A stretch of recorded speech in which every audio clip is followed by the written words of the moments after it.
I think Ron Chapman has had even since his days as Irving Harrigan years and years ago, Ron probably instituted the talk show format in North Texas, especially in the morning, because while you do play a lot of music, you do have very interesting guests there in the morning. We're glad to have you with us today. Thank you. Irving Harrigan. Can you explain that to us?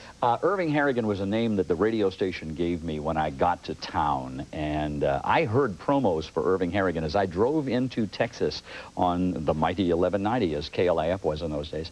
And I got to town, and I went in and I said, "Hello, I'm Ron Chapman," and they said, "Hello, you're Irving Harrigan." and they gave me the name, and I hated it for a while, but I went out to a nightclub one night with some of the DJs. I hadn't even been on the air yet, and I went out to a nightclub, and they introduced all the other big-name DJs in town, and they got applause. They got to Irving Harrigan. The place went wild, and I went, "That's my name. Yeah. I'll keep it," because they had promoted it so heavily that I was a star before I went on the air. So for you. Fun. And you've been a star ever since. Now, let's talk about what life was like back in 1964.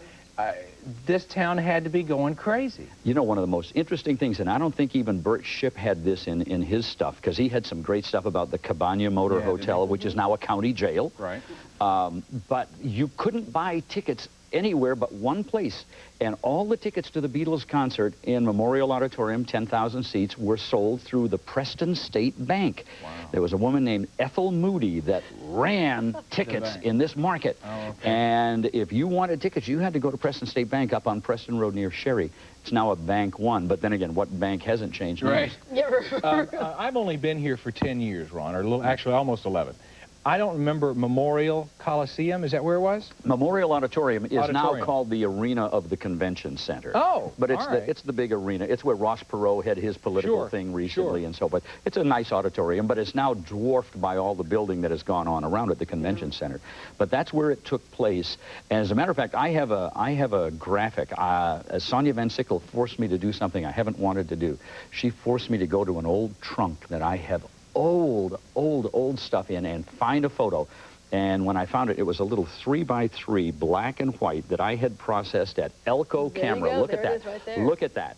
Elko Camera Store processed that. That's me on the microphone, and that's Ringo's drum set in the background. But look at the simplicity of the setup of that concert. Oh, yeah. It was 4 mics, a few amps, and that was it. And you can hear it in the music. There's a raw sound there, but that's what makes it kind of fun. Well, that is what makes them so good, because they could sound in person like they sounded on their recordings, of course. But that was it. There were no wind machines. There were no waterfalls. There were no pyrotechnics. No fog. Nothing. No explosions. It was just music.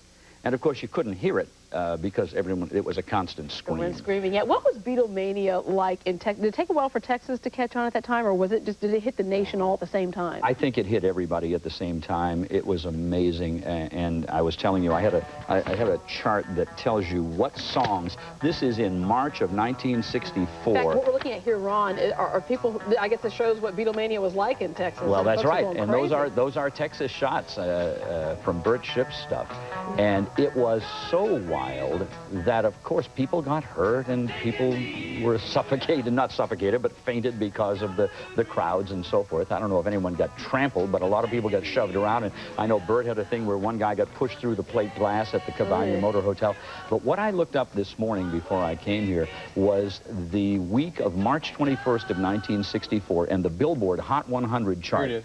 Now, I don't know if you can read this or you'll be able to, but let me tell you the songs that were by the Beatles this week on the Hot 100. Number 1, She Loves You, Yeah, Yeah, Yeah. Number 2, I Want to Hold Your Hand. Number 3, Please, Please Me. All 3 of the top 3 songs were by the Beatles. Wow. Skip down to number 7, Twist and Shout by the Beatles. Number 14, I Saw Her Standing There. Number 42, My Bonnie by the Beatles, and we all remember that one. That was on MGM. I never knew they were on MGM, so that must have been an old track that somebody found and released it because they were so hot. From Me to You by the Beatles. I remember that. Roll Over Beethoven was number 79. And over in the final column, number 73 was a song called We Love You, Beatles. Number 83 was a song called My Boyfriend Got a Beatle Haircut.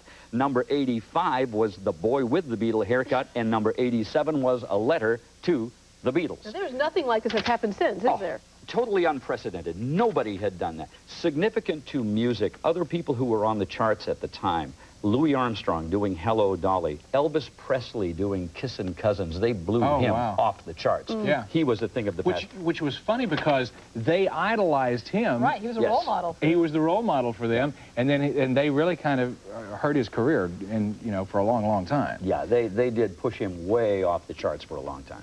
So what's it like for you now to look back at the anthology?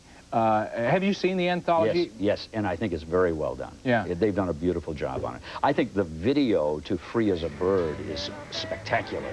Yeah. Yeah, it's real interesting. Has your album cover on it. Right, yeah. Right. It's got your stuff on it. Yeah, the video they did to Free as a Bird I thought was just majestic. The way they did it. It's the Beatles' life, but it's also our lives passing before us, anyone who's been around through all of this.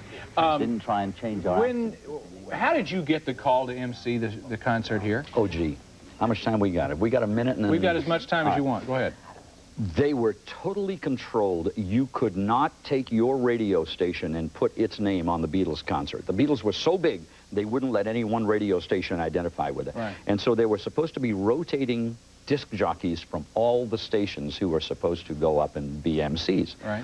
There was a press conference. It was the one that you see footage of all the time, backstage at the arena. And all of the DJs were in the room, and they all wanted to get their voice on the tape with the Beatles. Oh, Of yeah. course. All right, so they could go back to their stations, play it on the air, and say, I asked George, and he said, right? Everyone wanted that. I'm watching this action happen, and I said, the concert's about to begin, and this press conference is still going on. I slipped out the back, went to the stage manager, and I said, hi, I'm your MC. Good for you. Things you do in your youth that you wouldn't do maybe in a more mature state. How funny. Bert said the way he got into to do his little exclusive interview before the press conference was to say, hey, I'm here to do the interview. Yes. And the guy said, I don't think so. He said, get you an autograph. He said, okay. Yeah. Oh, see? There you go. So I went in and I took over as the MC. The guy said, I'm glad you're here. Take over, introduce the Bill Black combo. Now, everyone else is still in the back room. Then I introduced Jackie DeShannon. Everyone's in the back room. Now the press conference is over, and all the other DJs come up, and they go to the stage manager and say, we're here, what do we do? Right. And he says, see him. See? Oh, that's great. Right, Because by now I was in charge. Oh, Is that funny? Thank you for sharing those memories with us. It's fun. That's funny. Thanks for being with us.